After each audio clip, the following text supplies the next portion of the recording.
You're watching the Boxing Supplement. I'm in Newport, South Wales at the St Joseph's Boxing Club.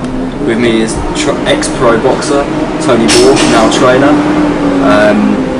You train Lee Selby, Gary Buckland. Who else is in your gym? It's been packed today. Yeah, Mitchell Buckland, Frankie Borg, Craig Evans, Rhys Evans, Lewis Van Poch. Quite a few. It's a busy gym. Busy gym, yeah, definitely. So I'd like to talk about Gary Buckland today to start with. His next fight is the 12th of July. You'll call against Richard Comey. Is that for the Commonwealth? Commonwealth. Yeah. How did that fight come about? We were offered the fight just before Gary was returning Gavin Reese. The money wasn't good enough. We told him to go away and come back over there for a year. After the Gavin Reese fight, then we came back to Brian Powell, that's Gary's manager, with a better offer. They struck a deal. Basically, they were saying that nobody would fight Richard Comey, and they were boasting about the fact that no British fighter will fight him because of his record, etc., etc. So we just stepped at the table and said, well, let's get him. Like, you know, it's the type of fight that excites Gary Buckland, and it's the type of fight that he can go and win. Yeah, definitely. He must be looking forward to fighting someone other than Gavin Reese as well. Yeah, I mean, him and Gavin know each other inside out. It's about hundreds of rounds. They've had 2 cracking fights now, little epics. So it's one apiece. Just leave it there and move on. Yeah, definitely. So where does your story with Gary start? You trained him as an amateur. As a kid, yeah. His dad brought him to me when he was a youngster. He's been training ever since. We did well in the amateurs, won Welsh and British titles, but he just didn't want to box as a senior. No. So we convinced him to box Wales vs Ireland, his first senior contest, which he won. And after that, then that's a motivation just to want to box amateur. So turned pro. He's not a ticket seller. I wasn't a ticket seller at the time, so we had to go through the hand route, trying to win the back doors in places. He had a couple of big wins, and the phone just stopped ringing him. We couldn't get him to fight him. So we took him to Chris Saniger. And Brian Powell promoted him. It was Chris Saniger's promotion, sorry, Brian managed him. And we won a couple of fights, and we won the Welsh and Cardiff title. Obviously, then he got into the bigger stage. He went with Frank Maloney, and then after began. Some good fights we had, and a couple of disappointments towards the end. And then prize fight that came along. We won prize fight at super featherweight. And he won the featherweight title, super featherweight title, beating Harry Sexton again on points. And it's a lot better than us. Well, good. Yeah. So, as you said, he's campaigned at lightweight and super feather. He said himself super feather is his ideal weight. It just seemed to struggle to get him fights there. I mean, the lightweight division is stacked, and domestically it's there's really some good matches out there. And Gary Sykes has just won the super featherweight title again now. So hopefully he's itching at the back of his head, thinking, okay, I'm super featherweight champion, and Gary Buckland's beat me twice. You know, you can still do super featherweight. Let's get on there. Yeah. So hopefully they'll fight again. Gary can take the Lonsdale belt away for keeps. Win or lose against Comey, is that where you'd like to go next? Aim for the Sykes. I haven't really thought about losing against Comey. What I thought about is going up there, winning the Commonwealth title. Hopefully then it gets a good challenge for that, which will win good money. If it doesn't, then we'll go the super featherweight route. Yeah. Fight Gary Sykes. Yeah. We'll just take it as it comes, I think. Yeah, he's quite happy doing both weights. Obviously, lightweight's easier, but he's in better shape at super featherweight. Yeah. Is he? Do you notice difference in, like, say, speed and power at super feather? I mean, it's such a small difference, but it can mean so much, can't it? The actual difference is like 5 pounds in weight, but it is a big difference. Yeah. It does make a big difference, you know, mentally and physically. And your opponent makes a big difference as well. I mean, Gavin is world class. Yeah. You read Gary. Gary just got stuck into a mode where he just wanted to walk Gavin down all the time, straight after him all the time, wasn't cutting him off. He just got stuck into that mode, and after like 7-8 rounds, he just couldn't get out of it. Anyway, it was a great fight. Both fights were great fights. They're getting done one apiece. It seems like at the moment rematches are a big deal domestically, with obviously Froch Groves too. 10 days ago now, something like that, isn't it? We talk about Sykes. Say if a John Murray fight or Stephen Smith came up, would they? I'm sure Gary would love those fights as well. I don't think he'd back down from anyone, would he? Gary's a genuine fighter, you know. He's a nice guy outside the ring, but he's a fighter. He loves to fight. If we offered him a route now, back down a couple of genuine rounders sort of thing, just wouldn't interest him at all. It doesn't want to know. He'd rather fight this week than have an 3 or 4 8-round warm-up fights against Joe Bloggs. Doesn't want to fight him. No. Commie's a great fight. I haven't seen a great deal of him. Not being to it, having a TV deal, it's been a bit hard. I've watched some of him online and he looks good. But it's a good fight for Gary, because apparently everyone's scared to fight the guy, because of the record, because of the knockout record. So as you said earlier, that knockout percentage alone has sort of helped him get up for this fight, and obviously there's a belt involved. The promoters have actually stated that they were disappointed he came over here and the way he uses English not very good. None of the English fighters want to fight him. Well, they slipped up a bit there, because there's a little fight just on the road in Wales. Yeah. It's part of it then. That's very willing to fight him wherever he wants, In fact, Gary do it tomorrow afternoon. Yeah.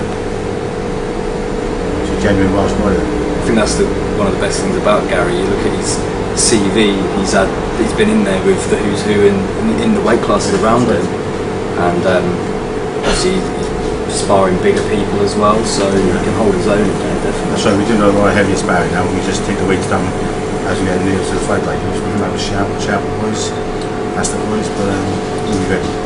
So does he walk around closer or above lightweight, so that's a lot easier for him? To be honest, most boxers do. The amateurs, they're very strict. The GB squads, they keep really tempting the weight there. The pros, well, they're going to get gaps with this. So, just a quick word about Lee Selby as well. Is there any news on when he'll be back? I'd imagine it's going to be around September time. We're not for final eliminator.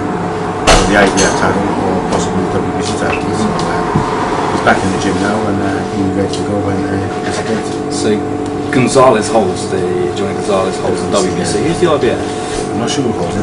The eliminators against Joe Bunker, I think he's the Australian. Yeah. So I'll be spared with him 3 or 4 times already out in America. Yeah. He's confident of going in. We don't want to fight for it. We'll win the eliminator. Yeah. We don't want to challenge for the world title. We want to win the world title and defend it. Yeah. A number of times. He's headlined 2 big shows now. He did headline both the one behind us there and the second coming, right, didn't he? Yeah. Is he enjoying that one? Yeah, he loves it. He loves the limelight. And he's good for the limelight. He's good to a British boxer. I think he's got a little arrogance about him. He's got the skills to produce the goods in the ring. Well, that's the thing. I mean, you don't get called the Welsh Mayweather for doing nothing, do you? Right, his actual answer to that was, he's not the Welsh Mayweather. He said Mayweather's the Welsh Selby. There's your answer there. Well, the American Selby. American Selby. Yeah. I mean, fair play to him. I mean, I'm just looking at a few clips of him on YouTube and stuff in the gym. It's flashy work. It seems to come easy. Yeah. The pad work and that is crazy speed, and I mean, it looks like he's definitely putting a good shift in the gym, and that's showing in the ring as well. That's right. Yeah. I mean, there's lots of fighters who can produce lots of goods in their gym, and the pad work and all that. But at the end of the day, it's what you do when it comes down to it. Put it together. Big domestic rivalry below in super bantamweight. You've got Quig Frampton. Who do you go for there? Because I mean, it's just below Lee Selby. I mean, I'd love him to be in the mix, because they're eventually going to move up if he can stay there. I think Frampton's got a little edge. Yeah. Yeah, he's a very good fighter. Quig is also both good fighters, but I think Frampton's got a little edge over him. Lee Selby beats both. Definitely.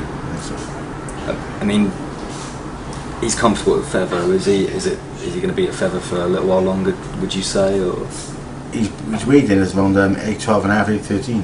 Really? In Ireland, Oh yeah. There's no reason to go at the moment. He doesn't want to challenge for titles. He wants to win the featherweight title, world title, and defend the world title for a couple of years. Well, you look on the world scene with Gonzalez, Abner Mares, Donaire, Gary Russell Jr., Lomachenko, Salido, and then Mikey Garcia just above. I mean, some big names there. Big names, but I see Selby winning them. It's obvious he's got the skill set to not only just win, comfortably a lot of rounds. He's shown he's got the knockout power. He's perfect to go on to, be a world champion. He's very strong as well. he's deceiving. He's tall, he's wiry, his legs are like pins, but he's so strong. Yeah. So strong. And he's grown. When he came here a couple of years ago, to be honest with you, there was boys in the gym, some of the amateurs like getting the better of him, sparring sessions. He wouldn't live with him now, like, you know, and doing circuits and training like that. He was so poor on circuits and things, really, really poor. But he'd come back the next day and he'd have a struggle on circuits and sparring sessions, and he'd go away, he'd be disappointed, but come back the next day and he always came back. And then he just started, they say the cream rises to the top, and he just started getting to the better of people, like, you know. Yeah. He's improved loads. I'm always thinking of like the possibilities of what can happen in boxing.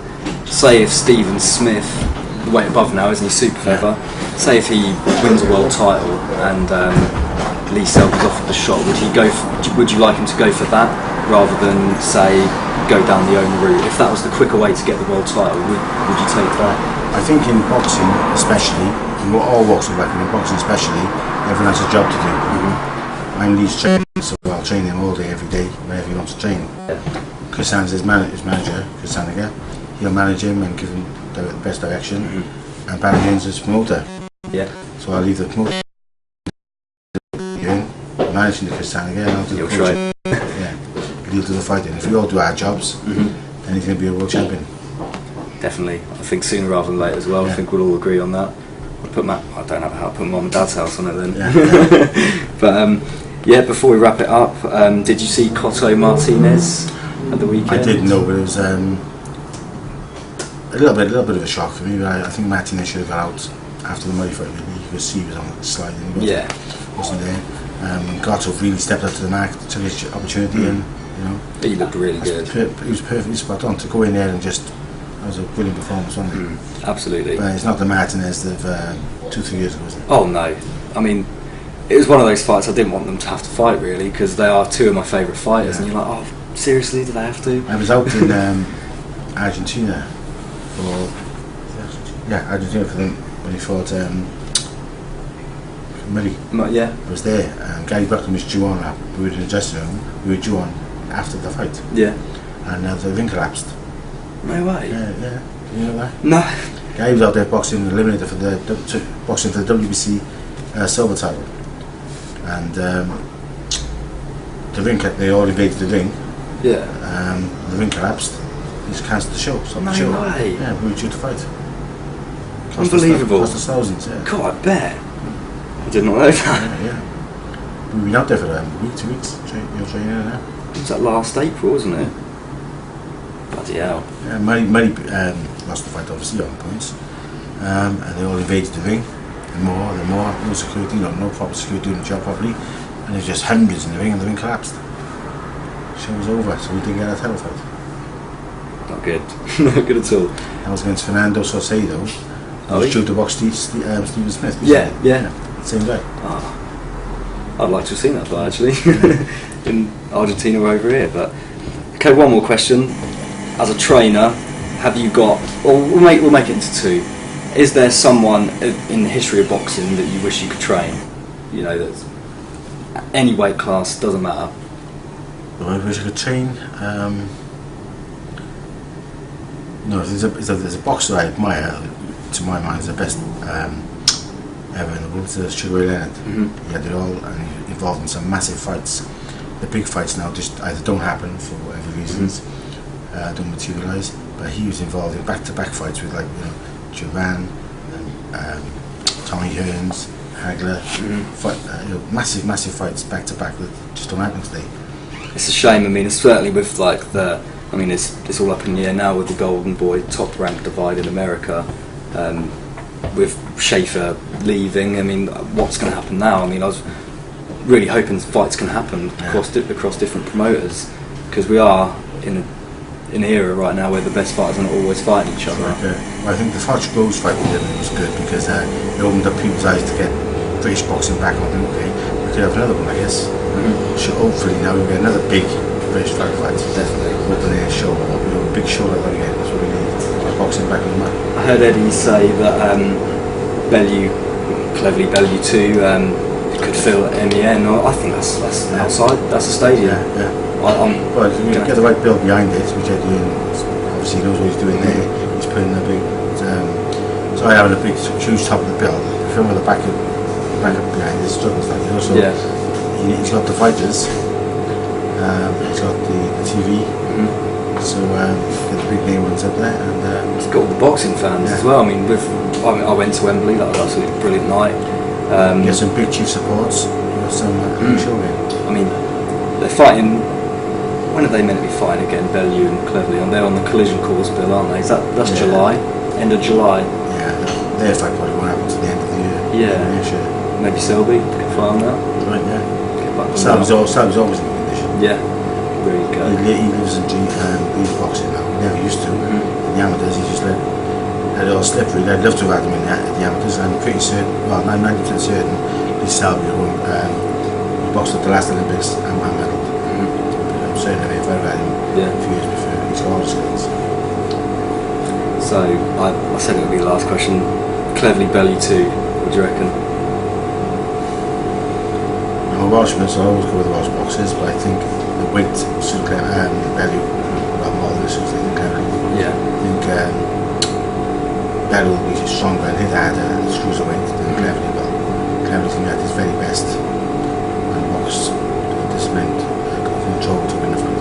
Well, Bellew said himself that if bodies won you boxing fights, he'd be a journeyman. Because Cleverly looked brilliant, didn't he? Sort of at the weigh-in and everything, where Bellew doesn't look as great, but as you said, I think he was a heavyweight amateur, wasn't he? So I think Cleverly turned pro at welterweight, so it's a much slimmer frame, but he's grown into it. Yeah, he looks good.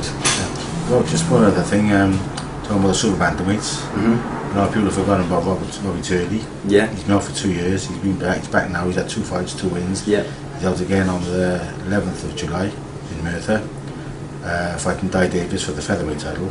But he's still a super bantam. Yeah. And he should be knocking the door for a super bantamweight title fight. Absolutely. Very shortly, he gave Carl Fountain arguably the best fight he's had for a long, long time. Yes. It took him distance over 10 rounds.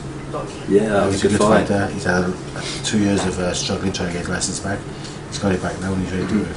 Yeah, he looked great today. He's obviously sparring a much bigger guy, and was it Frankie Borg?